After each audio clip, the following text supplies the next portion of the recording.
ለማንኛውም ማህበረሰብ የፍትህ የሰላምና የማህበራዊ ስርዓት መሰረት ነው። በዲሞክራሲያዊ ስርዓት ውስጥ ህግ እኩልነትን፣ ተጠያቂነትንና መልካም አስተዳደርን ለማረጋገጥ ወሳኝ መሳሪያ ነው። በኢትዮጵያ የህግ ስርዓቱ የሚመሰረተው የሀገሪቱ የበላይ ህግ በሆነው በህገ መንግስቱ መሰረት ነው። በህገ መንግስታዊ መርሆች ላይ በመመስረት የተቋማትን ስልጣን፣ ተግባርና ኃላፊነት ለመደንገግና ለመቆጣጠር አዋጆች ይወጣሉ። እነዚህ አዋጆች ለመንግስት አስተዳደርና ለህዝብ አገልግሎት አስፈላጊ የሆነውን ሰፊ የህግ ማዕቀፍ እውን ያደርጋሉ። አዋጆች ከወጡ በኋላ የህግ አውጪው አካል ህጉን በተግባር ለመተርጎም አስፈላጊ የሆኑ ደንቦችን እንዲያወጡ ለአስፈጻሚ ተቋማት ስልጣን ሊያጋራ ወይም ሊወክል ይችላል።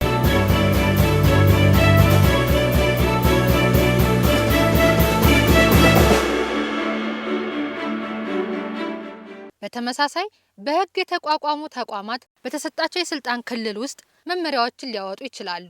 በአጠቃላይ አዋጆች፣ ደንቦችና መመሪያዎች ተሳስረው ውጤታማ አስተዳደርንና የህግን ተግባራዊነት የሚያረጋግጡ የህግ ማዕቀፎች ናቸው። ይህንን ህገ መንግስታዊ የህግ የማውጣት ሂደት በመከተል የህዝብ ተወካዮች ምክር ቤት በ5ኛው ዓመት 14ኛ መደበኛ ስብሰባው ላይ የፌዴራል ሸሪዓ ፍርድ ቤቶች ረቂቅ አዋጅ ላይ ተወያይቷል። የምክር ቤቱ አፈ ጉባኤ የተከበሩ አቶ ታገሰ ጫፎ ረቂቅ አዋጁን ለምክር ቤቱ ባቀረቡበት ወቅት የዚህ ህግ አስፈላጊነትና ጠቀሜታ ላይ ማብራሪያ ሰጥተዋል። አፈ ጉባኤው አጽንኦት ሰጥተው እንደተናገሩት ረቂቅ አዋጁ በህገ መንግስቱ ማዕቀፍ ውስጥ የህግ ግልጽነትን ለማጠናከር፣ የፍትህ ተደራሽነትን ለማሻሻልና የተቋማዊ አሰራርን ውጤታማነት ለማሳደግ ያለመ ነው። በኢትዮጵያ ፌዴራላዊ ዲሞክራሲያዊ ሪፐብሊክ ህገ መንግስት አንቀጽ 34 ንዑስ አንቀጽ 5 መሰረት የግልና የቤተሰብ የህግ ጉዳዮችን አስመልክቶ የሚነሱ አለመግባባቶችን በፈቃደኝነት ላይ በተመሰረተ ሁኔታ በባህላዊና በሃይማኖታዊ ህጎች ለመዳኘት የሚቻል በመሆኑ የህዝብ ተወካዮች ምክር ቤት ባወጣው አዋጅ ቁጥር 188 ህዝባር 1992 መሰረት የፌዴራል ሸሪዓ ፍርድ ቤቶች በሀገራችን ተቋቁመው አገልግሎት እየሰጡ ይገኛሉ። የፌዴራል ሸሪዓ ፍርድ ቤቶች እንደ አንድ የሀገራችን የፍትህ አካል የዳኝነት ነፃነታቸው፣ ተጠያቂነት የሰፈነበት አሰራር መዘርጋታቸው፣ ቀልጣፋና ተደራሽነት ያለው የዳኝነት አገልግሎት መስጠታቸውን ማረጋገጥ አስፈላጊ ሆኖ በመገኘቱ እና የፌዴራል ሸሪዓ ፍርድ ቤቶችን ለማቋቋም የወጣው አዋጅ ከሩብ ምዕተ ዓመት በላይ ያለፈና በዚህ ጊዜ ውስጥ የተከናወኑ የህግ ማዕቀፎች ለውጦችና ነባራዊ ሁኔታዎችን ባገናዘበ የተሻሻለ አዋጅ መተካት አስፈላጊ ሆኖ ተገኝቷል። በይዘት ደረጃም የፍርድ ቤቶቹ የወል ዳኝነት ስልጣን፣ የፍርድ ቤቶቹ የዳኝነት ስልጣን አደረጃጀትና አሰራር፣ ስለ ፕሬዝደንቶችና ዳኞች አሿሿም፣ ስለ ሸሪዓ ፍርድ ቤቶች አስተዳደር ጉባኤና ሌሎች ልዩ ልዩ ድንጋጌዎች አካቶ ይዟል። የምክር ቤቱ አባላትም ስለ ረቂቅ አዋጁ አተገባበርና ማስፈጸሚያ ስልቶች ላይ የተለያዩ ጥያቄዎችንና አስተያየቶችን አንስተዋል። ህዝቡ እንኳን ሸሪዓ ፍርድ ቤት ስለ ኒካ ብቻ እዛ ይሄዳል እንጂ ሲጣላ እዛ ይሄዳል እንጂ ሸሪዓ ፍርድ ቤቱ ራሱ ምንድነው የሚል አዌርነስ የለውም። ሀገርን ህዝበ ሙስሊምን ማዘመን አለበት። ሸሪዓ ዳኛ ያልላቸው አሉ። ይህ መሆን የለበትም። ይህ ጋብ መሞላት አለበት። ቃዲዎቹ ወደ ዳኝነት ሲመጡ ህዝቡን የመጠነ አገርን የመጠነ መሆን አለባቸው። ከዘመኑ ጋር የሚሄድ ፍሌክሲቢሊቲ ያላቸው እዛ አካባቢ ተቋሙን መቀየር የሚችሉ በሸሪዓው ተምረው እስከ ማስተርስ ዲግሪ እስከ ፒኤችዲ ያላቸው መሆን አለባቸው። በመደበኛ ህግም እንደዛው አሉን ኡስታዞች ብዙ ከዚህ ከኛም አሉ ከሌላም አሉ። እንደዚህ አይነት ሰዎችን ማምጣት ነው አገርን የሚዋጁ ከዘመኑ ጋር የሚሄዱ። ይሄ የተማረ ህዝብ ይቀላቀል፣ እስቲ ይምጡ ወደዚህ ስንሾማቸው። ይህ ሁሉ መጠበቅ አለበት። ስለ መደበኛ ፍርድ ቤትና ስለ ሸሪዓ ፍርድ ቤት ነው የተቀላቀለ ትንሽ የተምታታ ስልጣን። መደበኛ ፍርድ ቤት ኒካህ የማውረድ ስልጣን የለውም። ምክንያቱም ሸሪዓ ስለሆነ ሰው በሸሪዓ ፈልጎ ስላገባ ሙስሊም ስለሆነ ማለት ነው። ኒካህም ማውረድ አይችልም፣ ስልጣኑ አይደለም። በሀብት ሊገባ ይችላል። ሸሪዓን ኒካህን ግን ማውረድ አይችልም። ኒካህ የሚወርደውና የሚጸናው በሸሪዓ ፍርድ ቤት ብቻ ነው። ስለዚህ እዚህ ጋር የተቀላቀለ ነገር አለ። ተከሳሹም በፍላጎቱ ወደ ፈለገም ቢሄድ ሙስሊም እስከሆነ ድረስ የሸሪዓ ፍርድ ቤት ራሱ እኮ የሴትን ሙሉን ሀብት የሚጸድቅላት የሚያስወርሳት በሸሪዓም አለ። ሙሉን የሸሪዓ ፍርድ ቤት ይሄን ያህል ኃይል አላቸው። ይሄን ኃይል ያለውን ሸሪዓ ፍርድ ቤት ቋሚ ኮሚቴው ይሄንን አስፍቶ ማየታል። ሸሪዓም ራሱ ሴቶችን በእስልምና ደረጃ የሴቶችን የበላይነት ነው የሚያጸድቀው። ሴቶችን ቦታ ሰጥቷል ሸሪዓው። አዋጁ ደግሞ ቢቆይም ይህን ያህል ግዙፍ የህብረተሰባችን ችግር በቃ ይቀርፋል የሚለውን ነው የማምነው። አዋጁ እንደዚሁ ጊዜን የዋጀ በሸሪዓ ህግ ያሉ ክፍተቶችን ለመሙላት የመጣ መሆኑ በጣም ደስ የሚል ነው። በኦሮሚያ የባህላዊ ፍርድ ቤቶች በህግ በጨፌ ኦሮሚያ ተቋቁመዋል። የሚፈልግ ሰው በባህላዊ ህግ ብዙ ችግሮች የተፈቱ ማህበረሰቡም እየተጠቀመ ነው። እንደዚሁም አሁን የሸሪዓ ህግ በቤተሰብና በግል ጉዳዮች ላይ የተመሰረተ ነውና በፍላጎት ላይ መሰረት ያደረገ ተጨማሪ ከዚህ በላይ ከቤተሰብ ጉዳይ ውጪ ከመደበኛ ዳኛ ይሄን እንፈልጋለን በዚህ መወሰን እንፈልጋለን ለሚሉ አካላት የሙስሊሙ ማህበረሰብ እነዚህ አይነት እድሎች ጨምሮ አንቀጹ ለምን አልመጣም የሚለው ቋሚ ኮሚቴውም የሚያይ ምክር ቤቱም በረቂቅ አዋጁ ላይ ሰፊ ውይይት ካደረገ በኋላ ረቂቅ አዋጁን ለዝርዝር እይታ ለህግና ፍትህ ጉዳዮች ቋሚ ኮሚቴ ተመርቷል። ቋሚ ኮሚቴው እንግዲህ አሁን የተነሱ አስተያየቶችና ጥያቄዎችን ጨምሮ በዝርዝር ውይይት ሲያካሂድ ሁላችሁም ትሳተፋላችሁ። የዛን ጊዜ አስተያየት ለመስጠትም ይመቻችኋል። ስለዚህ እነዚህ ጥያቄዎችና አስተያየቶችን ጨምሮ ፌዴራል ሸሪዓ ፍርድ ቤቶች ረቂቅ አዋጅ ቁጥር 11/2018 ሆኖ ለህግና ፍትህ ጉዳዮች ቋሚ ኮሚቴ በሙሉ ድምጽ ተመርቷል። ቋሚ ኮሚቴው የአስረጅ መድረክ በማዘጋጀት ረቂቅ አዋጁ ላይ ውይይት አካሂዷል።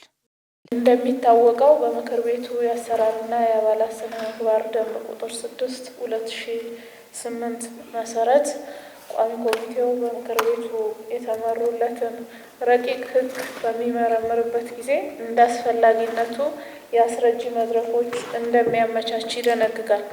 በዚህ መሰረት በዛሬው ዕለት የፌዴራል ሸሪዓ ፍርድ ቤቶች ረቂቅ አዋጅ ላይ የአስረጂ መድረክ ነው ያዘጋጀ ነው። ስለሆነም በዚህ አዋጅ ላይ የምንወያይ ይሆናል።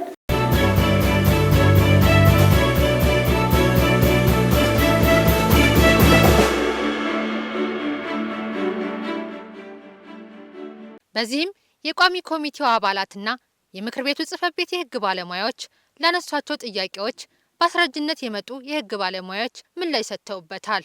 የፌዴራል ሸሪዓ ፍርድ ቤቶች አዋጅ በውስጡ ብዙ የተሻሻሉና ዘመኑን የዋጀ አዋጅ ለማድረግ የተደረገው ጥረት ጥሩ ቢሆንም ከህገ መንግስቱ፣ ከወንጀል ህጉ፣ ከፍትሐ ብሔር ህግ፣ ከዓለም አቀፍ የዳኝነት ነጻነት መርሆችና ኢትዮጵያ ካጸደቀቻቸው ዓለም አቀፍ ስምምነቶች ጋር የማይጣጣም እንዳይሆን አዋጁ ምን ያህል በትኩረት ታይቷል ማብራሪያ ቢሰጥበት። በአዋጁ በአንቀጽ 2 ላይ የቃላትን ትርጓሜ የተሰጠ ሲሆን ነገር ግን በአዋጁ አንቀጽ 4 ንዑስ አንቀጽ 1 ፊደል ተራለ አዋጁ የተጠቀመባቸው የአረበኛ ቃላት በአማርኛ ቢገለጹ እንኳን ቀጥተኛ ትርጉማቸው ያልተገለጹትን የስጦታ ወይም ሂባ የሚሉትን ቃላት የቃላት ትርጓሜ ላይ ትርጉማቸው ለምን አልተገለጸም? በአዋጁ አንቀጽ 6 ንዑስ አንቀጽ 1 ፊደል ተራለ በክልልና በፌዴራል ሸሪዓ ፍርድ ቤቶች ወይም በፌዴራል ሸሪዓ ፍርድ ቤቶች የሚነሳ የዳኝነት ስልጣን በሚቀርብ ጥያቄ የፌዴራል ጠቅላይ ሸሪዓ ፍርድ ቤት ውሳኔ ይሰጣል ይላል።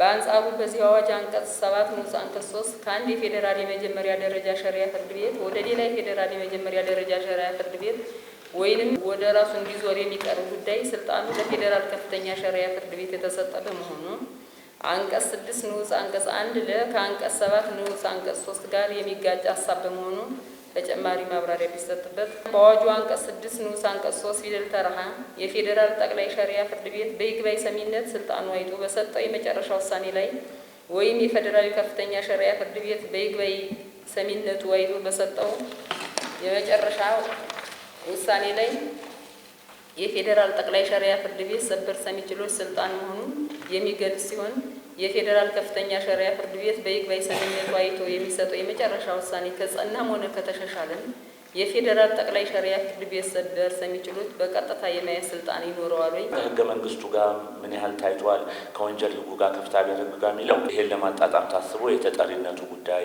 የጉባኤው ሰብሳቢ የፌዴራል ጠቅላይ ፍርድ ቤት ፕሬዝዳንት መሆናቸው ዋነኛው ስልጣን ደግሞ ለእነዚህ ፍርድ ቤቶች ሲሰጥ የግልና የቤተሰብ ጉዳይ ላይ እስካሁን ከነበረው በተሻለ ሰፋ አድርጎ መታየት የሚለው እሱ በእኔ በኩል ማነሳው እሱ ነው። የመሰረታዊ የሸሪዓ ህግ ስህተት አተረጓጎም ወይም በእኛም ፈንዳሜንታል ኤረር ኦፍ ሎው መሰረታዊ ህግ ስህተት የምንለው ለሸሪዓ ህግም በዛው በተመሳሳይ በመደበኛ ህጉ ላይ ያሉ የመሰረታዊ ህግ አተረጓጎም ስህተት የሚባለውን መሰረታዊ የሸሪዓ ህግ አተረጓጎም ስህተት እንዴት ነው የሚታረመው የሚለው ነገርም በዚህ አዋጅ ሊካተት ገብቷል። የሸሪዓ ፍርድ ቤቶቻችን ስራቸውን የሚሰሩት በሸሪዓ ህግ ነው። ሸሪዓ ህግ እንዲዳኙ ፈቅዶ ክርክር ተደርጎ ክርክሩ ጠቅላይ ፍርድ ቤትም ከዛም በላይ ከደረሰ በኋላ በዛ ጉዳይ ላይ መሰረታዊ የህግ ስህተት ተፈጽሟል አልተፈጸመም ማለት የሚችለው የሸሪዓ ህግን የሚያውቅ በሸሪዓ ህግ ላይ እውቀት ያለው ሰው ካልሆነ በስተቀር የሸሪዓ ህግን በመደበኛ ህግ መመዘን መደበኛ ህግንም በሸሪዓ ህግ መመዘን አይቻልም። ሁለቱም ጉዳዮችን የሚያዩበት ሂደት ኮምፕሊትሊ የተለያየ መሰረታዊ የሸሪዓ ህግ አተረጓጎም ስህተት ተፈጽሟል ማለት የሚችለው ማን ነው የሚለውን ለመመለስ በአዲሱ ረቂቅ አዋጅ ላይ በፌዴራል ጠቅላይ ሸሪዓ ፍርድ ቤት የሰበር ችሎት እንዲቋቋም መደረጉ ይህ አዲስ ነው። ለፕሬዝደንቱ የተሰጠው ስልጣን ነው በኋላ ላይ ወደ ችሎት የተቀየረው ይመስለኛል። በአምስት ዳኞችን አቋቁሞ ማየት እንደሚችል የሚደነግግ ድንጋጌ አለ።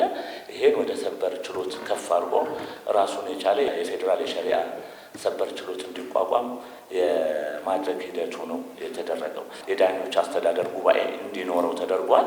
ይሄ የዳኞች አስተዳደር ጉባኤ ግን ኮምፖዚሽኑ ተጠሪነቱንም በሚያሳይ መንገድ የፌዴራል ጠቅላይ ፍርድ ቤት ፕሬዝዳንት እንዲሰበስቡት እንዲሁም ደግሞ የመንግስት ቁጥጥርና ክትትል እንዳለው ለማሳየት ከህዝብ ተወካዮች ምክር ቤትም አባል እንዲገባበት አጠቃላይ ከኢትዮጵያ እስልምና ምክር ቤት መጅሊስ ከምንለው ጋር ደግሞ ለማስተሳሰር ደግሞ ከዑለማዎች ምክር ቤት ጋር እንደዚሁ የማስተሳሰርና ከዛም አባል እንዲኖርበት የተደረገበት ሂደት ሚዛኑን የጠበቀ እንዲኖር ማለት ነው።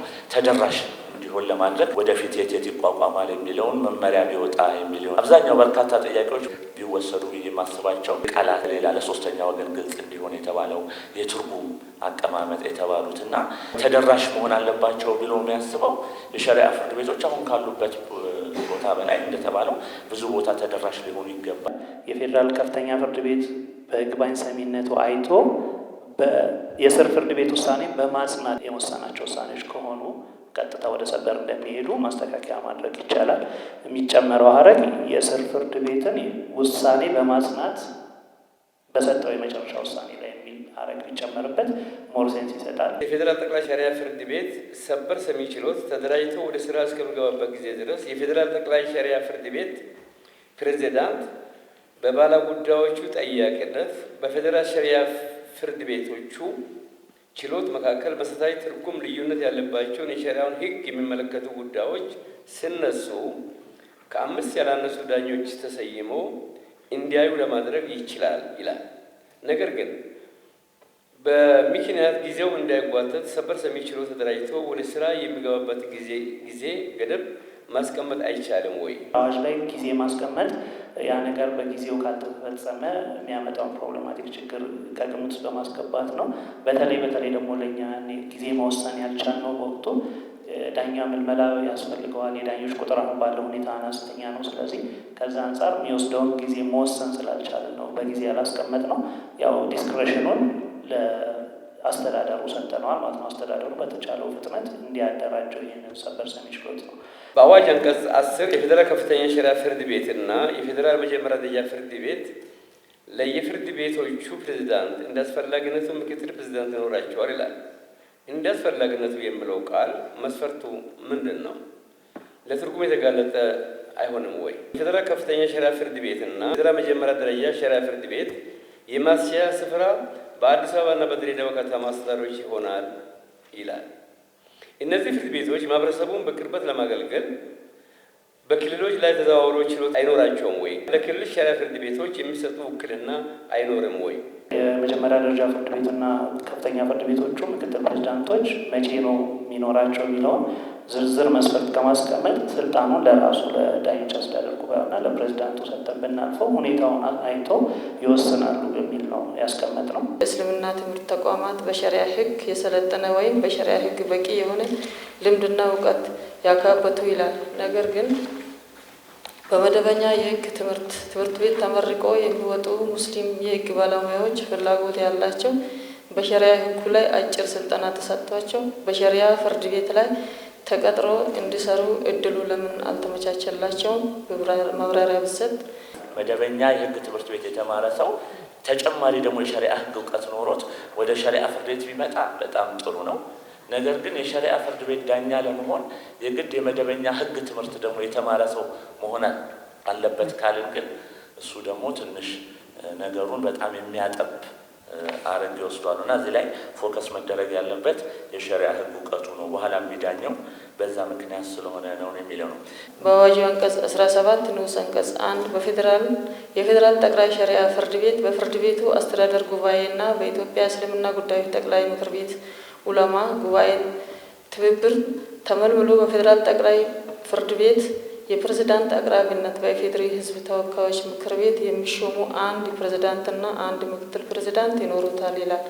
በዚህ አንቀጽ ንዑስ አንቀጽ 2 የፌዴራል ከፍተኛና የመጀመሪያ ደረጃ ሸሪዓ ፍርድ ቤቶች በተመሳሳይ መልኩ የሚመለመሉና በጠቅላይ ሸሪዓ ፍርድ ቤት ፕሬዝዳንት አቅራቢነት በኢፌዴሪ ሕዝብ ተወካዮች ምክር ቤት የሚሰየሙ አንድ ፕሬዝዳንት ይኖራቸዋል ይላል።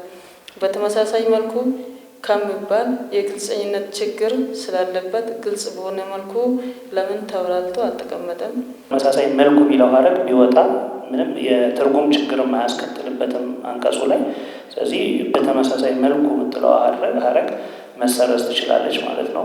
በሀገሪቱ ግማሽና ከግማሽ በላይ የሆኑትን የሴቶች በተለያዩ አደረጃጀቶች ከማካተትና የሴቶችን የውሳኔ ሰጭነት ሚና ከፍ በማድረግ የሙስሊም ሴቶችን መብት በማስከበር እንዲሁም በዳኝነት ስርዓቱ ያላቸውን ጉልህ አስተዋጽኦ እንዲያበረክቱ በተለያዩ አደረጃጀቶችና በዳኝነት ቦታዎች ውስጥ አዋጁ ለምን ማካተት አልቻለም? ሀገራችን ሕገ መንግስቱ አንቀጽ 35 ጋርስ አይጋጭም ወይ? የፌዴራል ሸሪዓ ፍርድ ቤቶች የወል ዳኝነት ስልጣንን በሚመለከት የሸሪዓ ሕጉን መሰረት አድርጎ የተመሰረቱ ስምምነቶችና ግንኙነቶች ጋር በተያያዘ የሚነሱ አለመግባባቶች ላይ የወል ዳኝነት ስልጣን እንዳለው ይደነግጋል። ነገር ግን ሁለት ባልና ሚስት መጀመሪያ ውላቸውን በሸሪዓ ሕግ ባይፈጽሙና ለፍቺ ቢመጡ እንዴት ነው ሊዳኙ የሚችሉት?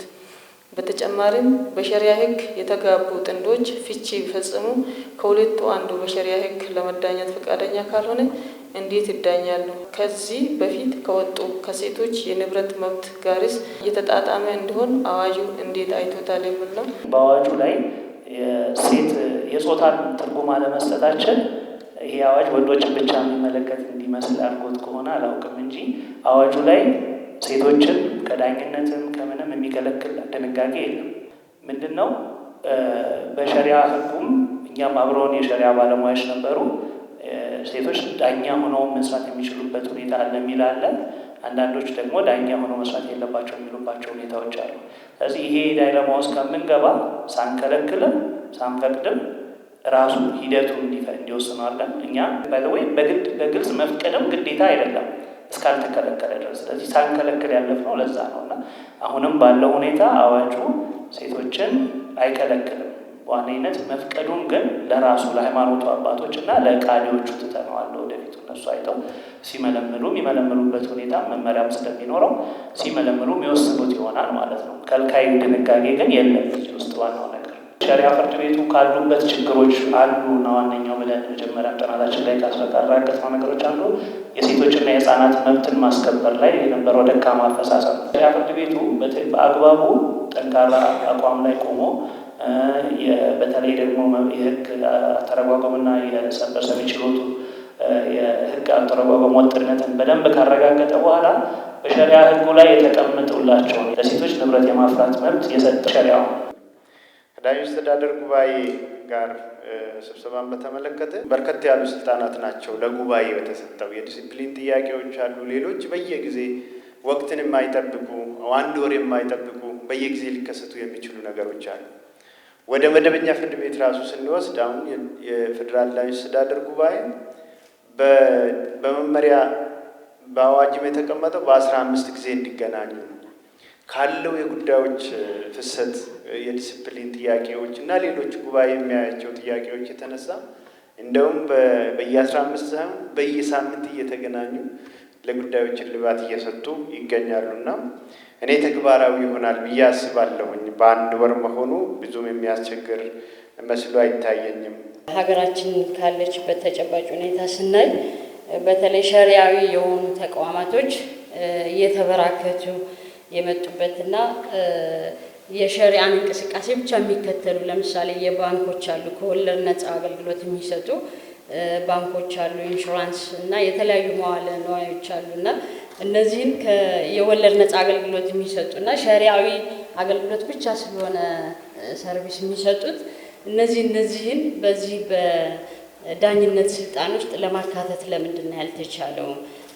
ከዋናው ሕግ ጋር ከሌሎቹ ጋር የሚያቃርን ወይም ደግሞ ይህንን በእነዚህ ውስጥ እንዲታይ በእነዚህ ስልጣን እርከን ውስጥ እንዲገባ ለማድረግ ያስቸገራችሁ ምንድን ነው የሚለውን የተወሰነ ሀሳብ ቢሰጥበት ብዬ ነው። የሸሪዓ ፍርድ ቤቶች ስልጣን የሚመነጨው ከተከራካሪ ወገኖች ፍቃድ፣ ነገር ግን ፍቃድ እንዴት ነው የሚገለጸው የሚለው ግን ከዚህ በፊት በነበረው አሰራር ለጭቅጭቅ ለክርክር ሲዳርግ የነበሩ በርካታ ነገሮች ስላሉ እዛ ላይ ፍቃድ አገላለጽ ላይ ነው አዲስ አቀራረጽ ህጉ ያዘው እንጂ ፍቃደኝነት የግድ ለሸሪዓ ፍርድ ቤቶች መሰረታዊ ነገር ነው። ፍቃደኛ አለመሆን መግለጽ አለበት ተከራካሪ ወገን።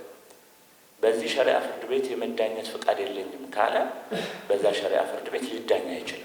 የሸሪዓ ፍርድ ቤቶች ስልጣን በፍቃደኝነት ላይ የተመሰረተ ነው። ኮንሰንት የተከራካሪ ወገኖች ፍቃድ ያስፈልጋል። ኢስላሚክ ፋይናንስን በሚመለከት የአዋጁ አካል ሊደረግ ይገባ ነበር። ምክንያቱም በሸሪዓ ህጉ መሰረት የተገባ ውል ነው፣ በሸሪዓ ህጉ ነው መዳኘት ያለበት የሚለውን ነገር እኛም የምንስማማበት ነው። ግን እንዴት ይሁን የሚለው ላይ በፌዴራል ሸሪዓ ፍርድ ቤት ስር የኮመርሻል ቤንች ማቋቋም ይችላሉ አይችልም የሚለውን ነገር ሰፊ ውይይት ተደርጎበት ጥናት ተደርጎበት ኢቨን ብሔራዊ ባንክም አስተያየት እንዲሰጥበት ጭምር ተደርጎ ብሔራዊ ባንክ የተሻለ የሚሆነው የፋይናንስ ሴክተሩን መንግስት በተለየ ሁኔታ ሬጉሌት ስለሚያደርገው በተለየ ሁኔታ ነው መታየት ያለበት የደነገገው የእስልምና ሸሪዓ ህግ ነው። ያንን መብት ግን በአግባቡ አልተጠቀሙበትም። ያ ደግሞ የሸሪዓ ፍርድ ቤቱ ያፈጻጸም ድክመት ነው እንጂ የሸሪዓ ህጉ ድክመት እንዳልሆነ ሁሉም ሴት ይስማማበታል። የዚህ መገለጫው ዋነኛው ምንድን ነው? ከሸሪዓ ፍርድ ቤት ተጠቃሚዎች ከ60% በላይ ሴቶች ናቸው። የአዋጁን ተፈጻሚነት ወሰን ለምን ራሱን በቻለ ድንጋጌ ማስቀመጥ አልተቻለም የሚለው ጥያቄ ነው። ያ ማለት የሸሪዓ ፍርድ ቤቶችን ስልጣን ወሰን በተመለከተ የህገ መንግስቱ አንቀጽ 78 እና አንቀጽ 34 ንዑስ አንቀጽ 5 መሰረት በግልጽ እንደተመላከተው የባህልና የሃይማኖት ተቋማት የግልና የቤተሰብ ጉዳዮችን እንደሚመለከቱ ህገ መንግስታዊ እውቅና የተሰጣቸው መሆኑ ይታወቃል። ይህንኑ በፕሪያምብላችሁ ወይም በመግቢያውም ላይ ያስቀምጣቸዋል።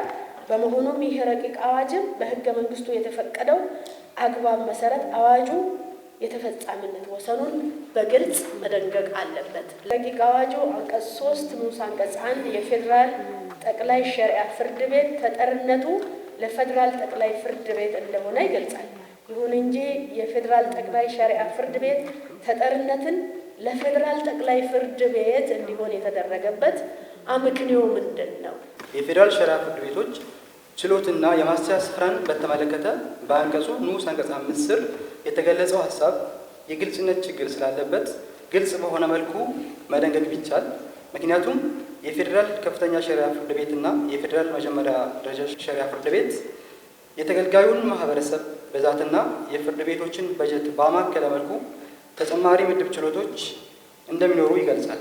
ነገር ግን ንዑስ አንቀጹ ተጨማሪ ምድብ ችሎቶቹ በየትኛው ስፍራ እንደሚጨመሩ የሚያመላክት ስላልሆነ ተጨማሪ ምድብ ችሎቶች የት ስፍራ ሊጨመሩ ወይም ሊከፈቱ እንደሚችሉ በሌላ ዝርዝር ህግ ወይም በመመሪያ እንደሚደነገግ መገለጽ አለ። ተጠሪነቱ ላይ አዋጁ በእኔ አስተያየት ሚዛን ይዞ ነው የመጣው ብዬ አስባለሁ። አዋጅ የመረጠው አሰራር ሁለቱን ሚዛን ለማስጠበቅ ነው የሞከረው።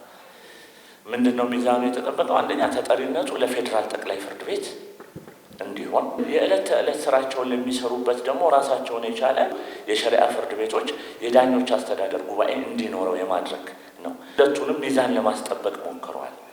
በአንድ በኩል የዕለት ተዕለት ስራቸውን ራሳቸው እንዲሰሩ እድል ይሰጣል። የዳኞች አስተዳደር ጉባኤ ይኖራቸዋል። ህገ መንግስቱ ማዕቀፍ መውጣት የለባቸውም።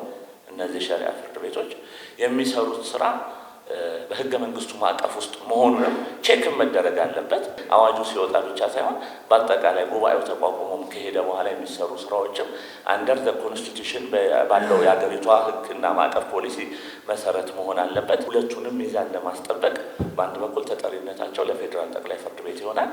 የፌዴራል ጠቅላይ ፍርድ ቤት ፕሬዝዳንት የጉባኤው ሰብሳቢ ይሆናሉ። የዳኝነት ስልጣንም የሸሪዓ ፍርድ ቤቶች ከህገ መንግስቱ ማዕቀፍ ሳይወጡ ስልጣናቸው በተቻለ መጠን ህገ መንግስቱ በሰጣቸው በቤተሰብና በግል ጉዳዮች ላይ ሰፋ እንዲል ለማድረግ ተሞክሯል። የግል ጉዳይ ሲባል ውል የሚያረጉ ሰዎች በውላቸው ውስጥ ፍቃዳቸውን በግልጽ በሸሪዓ ፍርድ ቤት ለመዳኘት ቢፈቅዱ እንዴት ነው የሚታየው ይሄ ጉዳይ የሚለው የሸሪዓ ፍርድ ቤት የዳኝነት ስልጣን ከፍ እንዲል መደረጉ ነው ትልቁ ለውጡ። ተፈጻሚነት ወሰንን በሚመለከት ህጉ በራሱ ወስኖታል። ምን ጉዳዮች ላይ ራሱ እንደሚታዩ በዚህ በሸሪዓ ህጉ ፍርድ ቤቶች የሚያያቸው ጉዳዮች እነዚህ ናቸው ተብሎ ራሱ ተወስኗል። ይሄንን የሚመጡ ሰዎች ደግሞ በፈቃደኝነት የሚመጡ ሙስሊም ህብረተሰብ ናቸው። ሌላው ህብረተሰብ አያስተናግድም ወይም ሌላው እምነት አያስተናግድም አይደለም። ግን ይሄ በራሱ በግልጽ ያመላከተውና በህጉ ላይ ራሱ የተቀመጡ ነገሮች ናቸው። ከዛ ውጪ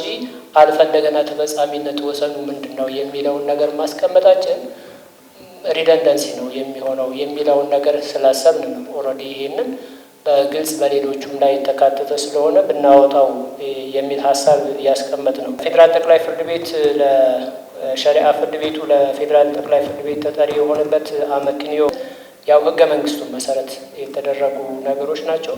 ብዙዎቹን ነገሮች በዛ ውስጥ ለማካተት ሞክረናል። አንዳንድ የግልጸኝነት ችግር አለባቸው የተባሉት ነገሮችን እነዚህን ወስደን የምናስተካክላቸውና ለዚሁ ለቋሚ ኮሚቴው የምናቀርብ መሆኑን ለመግለጽ ነው። የህግና ፍትህ ጉዳዮች ቋሚ ኮሚቴ ሰብሳቢ የተከበሩ ወይዘሮ ጸገነት መንግስቱ በረቂቅ አዋጁ ላይ ተጨማሪ ማሻሻያዎችና ማብራሪያዎች እንደሚካተቱ ገልጸዋል። የተከበሩ ሰብሳቢዋ አክለውም በሂደቱ ላይ አካታችነትን፣ ግልጽነትንና የህዝብ ተሳትፎን ለማረጋገጥ ይፋው የህዝብ ውይይት እንደሚደረግ አመላክተዋል። ተቋሙን የተሻለ ለማድረግ እውነት ለመናገር የኛም ኮሚቴ ባደረገው መስክ ክትትል ለብዙ ጊዜ ችግር ሆኖ ተቋሙ ቆይቶ ይህንንም እንዲፋጠን አስተዋጽኦ ካበረከቱት ውስጥ እኛም ኮሚቴ ተቋሙን ካዩ በኋላ ገብተን ለተከበሩ አፈጉባኤያችን አስረድተን በርካታ ጉዳዮች የተከናወኑበት ህጉም ቶሎ እንዲመጣ የተደረገበት ሁኔታ ነው ያለው እና የኛ ፍላጎት ምንድነው? በዚህ ተቋም ውስጥ አገልግሎት የሚፈልግ ማህበረሰብ አለ። ሙስሊሙ ማህበረሰባችን የተፋጠነ ፍትህ ይፈልጋል። የተፋጠነ አገልግሎት ይፈልጋል። ተቋሙ ጠንካራ መሆን አለበት። ይሄ የኛ አቋም ነው፣ የምክር ቤቱ አቋም ነው። በዚህ መሰረት ግዴታ አለብን የመደገፍ መውጣት ያለበት ህግ ወጥቶ ስራ ላይ መዋል አለበት። ጥያቄ የለውም። በእኛ በኩል የጀመርነውን ፈጣሪ ቢፈቅድ እንግዲህ ምክር ቤቱ እንደምታውቁት መጨረሻ ዘመን ላይ ነው ያለው። በዚህ ዘመን አጸድቀን እንሄዳለን የሚል ተስፋ ይዘን ነው ወደ ስራ የገባ ነው። ያልቃል የሚል ተስፋ አለን። የሚሆነው በጋራ ነው የምናየው ማለት ነው። የምንችለውን ጥረት እናደርጋለን። የህዝብ አስተያየት መስጫ መድረክ ስናዘጋጅ ሁላችሁም ጥሪ የምናደርግላችሁ ስለሆነ እዛ እንድትገኙ እናደርጋለን። በአጠቃላይ ግን በተቻለ አቅም ጥራቱን ጠብቆ እኮ እንዲወጣ ለማድረግ የሁላችንን ድርሻ ከፍተኛ ነው። ጥረት የምናደርግ ነው የሚሆነው። በዛሬ ግን ለዛሬው መድረክ በጣም ውጤታማ የሆነ ውይይት፣ ብዙ ግልጽ ያልሆኑልን ጉዳዮች ግልጽ ያደረጋችሁበት መድረክ ስለሆነ እጅግ በጣም ከልብ እናመሰግናችኋለን። ህግ በወረቀት ላይ የተጻፈ ሰነድ ብቻ አይደለም። ፍትህ፣ ሰላምና ዲሞክራሲያዊ አስተዳደር የሚገነቡበት መሰረት እንጂ። ህግን ማወቅ ማለት መብትን፣ ግዴታንና እያንዳንዱ ዜጋ የህግ የበላይነትን ለማጠናከር ያለው ሚና ማወቅ ማለት ነው። በሚቀጥለው ክፍላችን የፌዴራል ሸሪዓ ፍርድ ቤቶች ረቂቅ አዋጅ ዋና ዋና ድንጋጌዎችን በዝርዝር የምንመለከት ሲሆን ህጋዊና ማህበራዊ ፋይዳውንም የምንዳስስ ይሆናል።